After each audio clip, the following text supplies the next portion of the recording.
was smoking a cigarette, looking out the window, and the guy like put something over my face, and the only thing I remember is like I kind of jumped back because I seen his hand coming, right? But I knocked out completely, like within seconds. I'm guessing, like holy shit! Oh my God, ladies, wow, be careful. Whatever he had that he put under her mouth knocked her out in seconds. She had no chance. Before we get into this video may be disturbing to some viewers, so viewer discretion is advised. What's good, YouTube? Alex on the cam, back here with another video. I thought of this idea randomly. I really wanted to give something like edgy, but involving women, because I know women go through a lot of crazy shit. We found this, y'all. Skid Row prostitute kidnapping story. If y'all don't know where Skid Row is, man, look it up. We about to get right into this video. You guys like, comment, subscribe to the channel if you're new. If you're new, join the crew. You already know what to do, baby boo. Shoot. Ooh. On the road to 10,000 subscribers. Hit that subscribe button. Okay, so Solo. The last time we spoke, your name was Kristen, but I understand your name changes by the clearly by the day. You don't know if I'm a cop. You don't know who I was, right? Exactly. Tell me what's been going on since last time we spoke. That was about a year ago. Okay, well, I'm still prostituting. Well, I was until recently, but yeah, I'm prostituting. And I'm still smoking crack.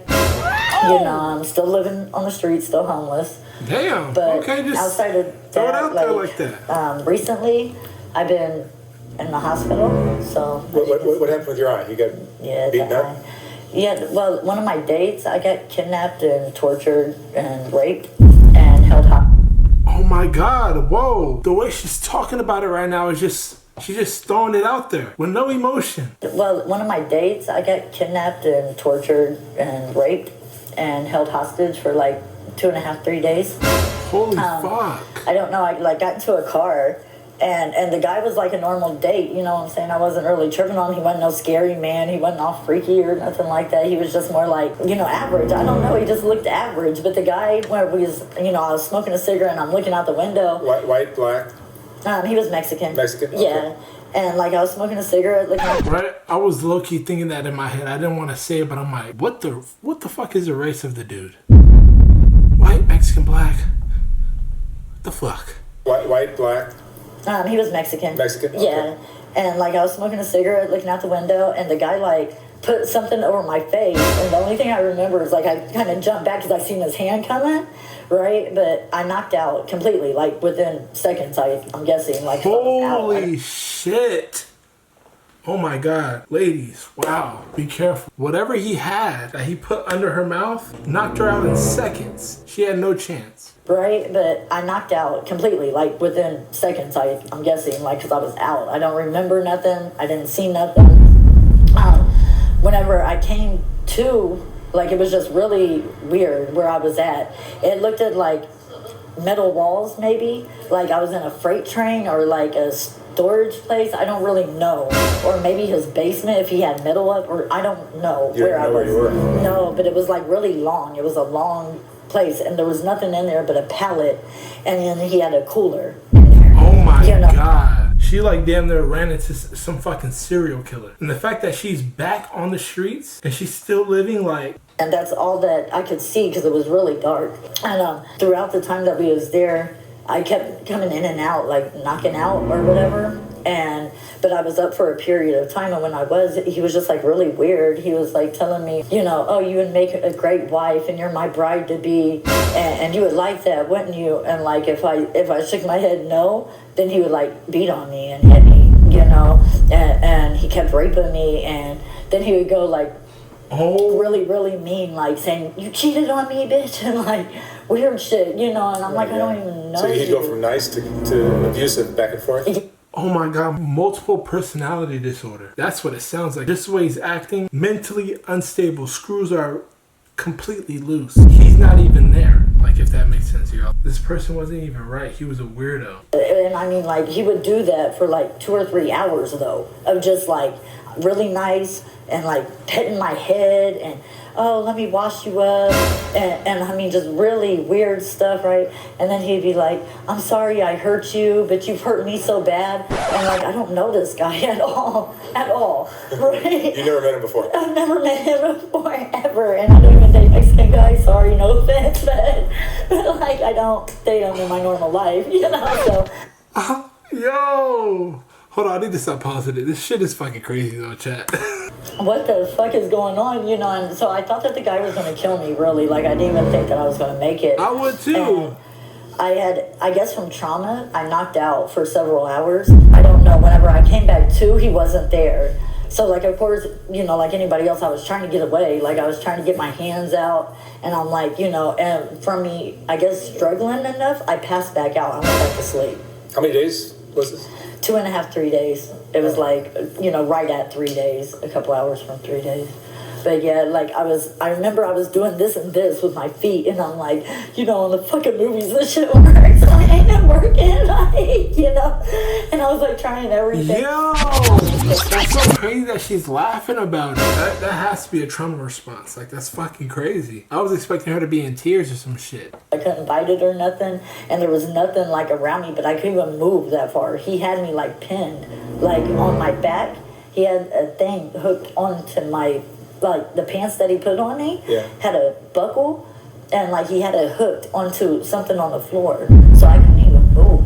Oh, jeez. Like, so I'm like, how the fuck am I going to get out? And I couldn't put my hands behind me or nothing, you know, but I could feel it on my back, like, and I'm like, what the hell? And I could hear the chain when I would move what I could. Oh my god! But I couldn't move, you know, and so when I woke back up, he was there, and the guy was like, he had a bowl, and he's like, you know, a sponge, and he's all like, oh, I'm gonna wash you up, and don't worry, it's all gonna be over soon, and you know, you should really know that there's bad people in the world, and yeah, and that it's not safe out there for you to do this.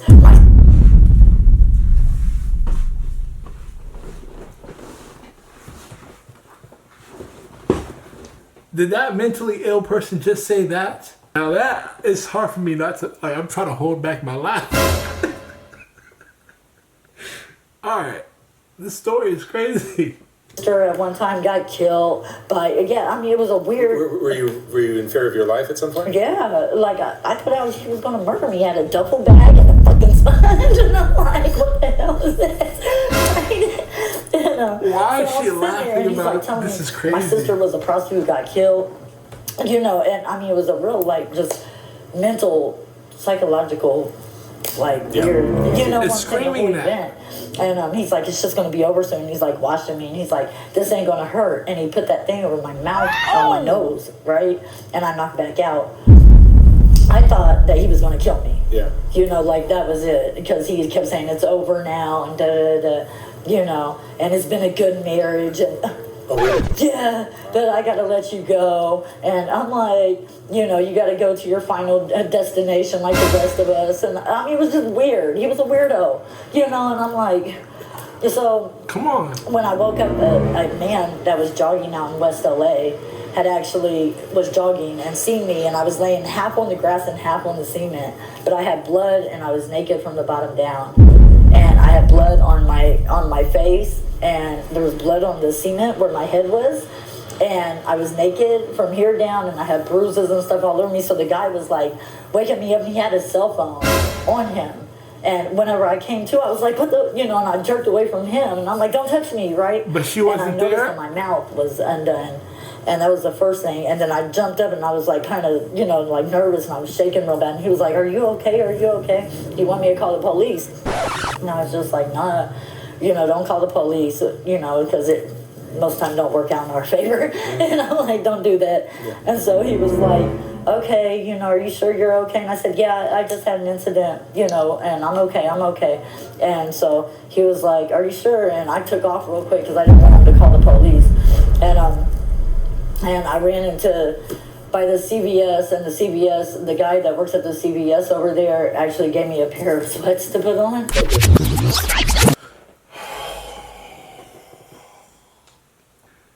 She woke up out of that dark metal place on some random street body halfway on the concrete, halfway on the grass. The man let her go, but the man is still out there.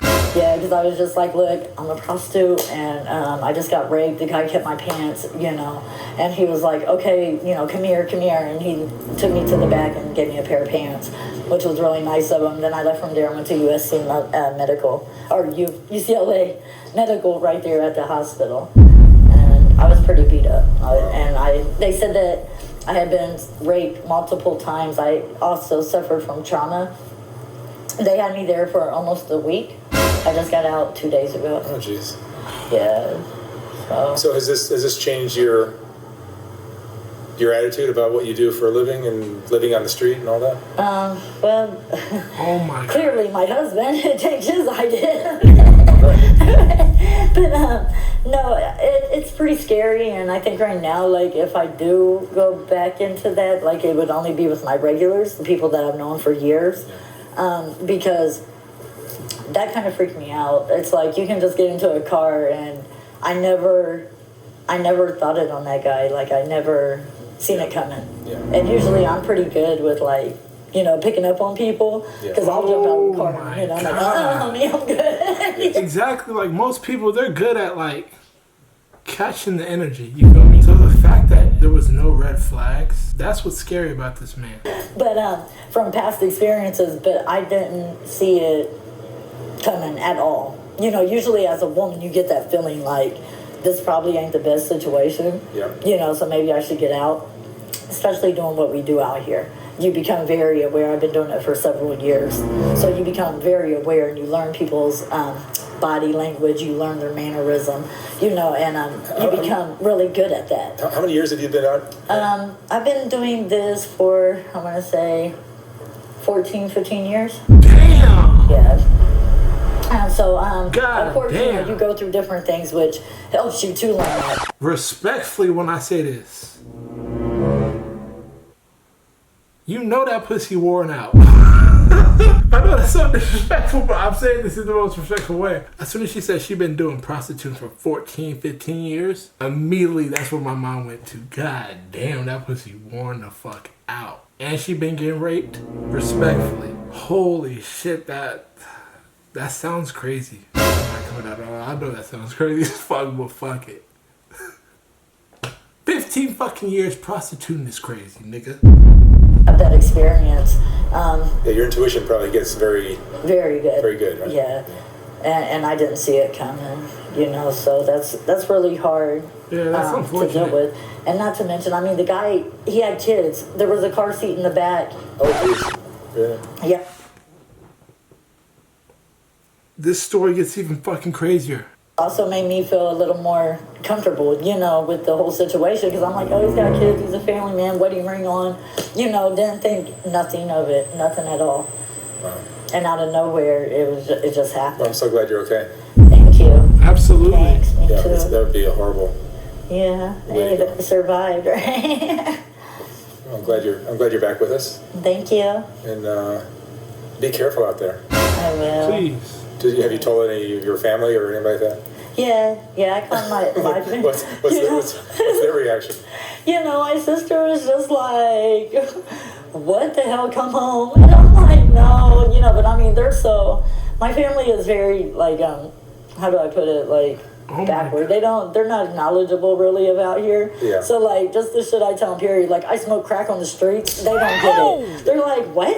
You know? And I'm like, yeah, we just light up our pipe, like, in front of the jail. And I'm like, The cops don't look twice. They, No, yeah, she's right. I remember living in LA. You see crackheads, homeless people, hitting their pipes under the fucking bridges, like of freeways and shit. Like, you see that shit often in LA. Her energy is absolutely out this world. For her to be a prostitute, going through all this traumatic shit, and then also too smoking crack, and she still has this light type of energy, it's like, damn. Respectfully, God has to be with her. Even though all the sins she's doing, it's like, God has to be with her trying to help her, because this is absolutely insane. and they're like, what did the cops do? I said, they wave at us. they're more likely to bust a jaywalker than that. You know, so my family, they don't get it.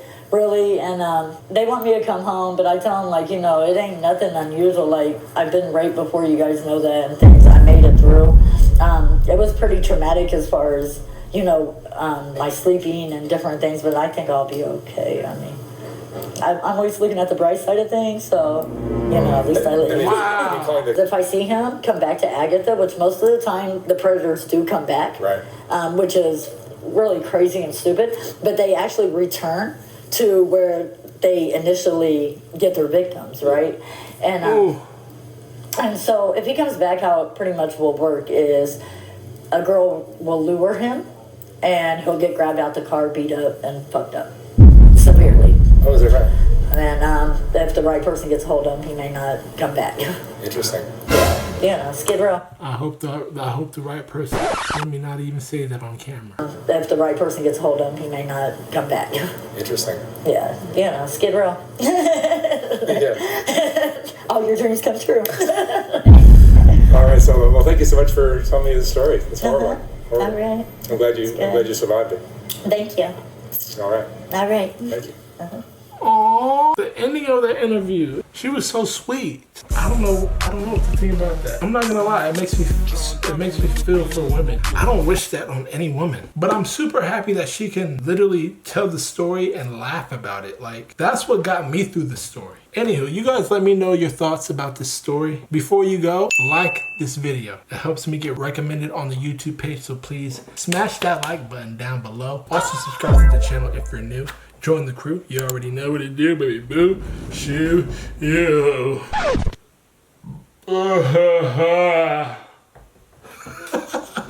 I'll see you guys in my next fucking video. Cause you know this shit is every fucking day, nigga. So come back tomorrow. But you have a good rest of your day in the meantime. I'll see you later. Deuces.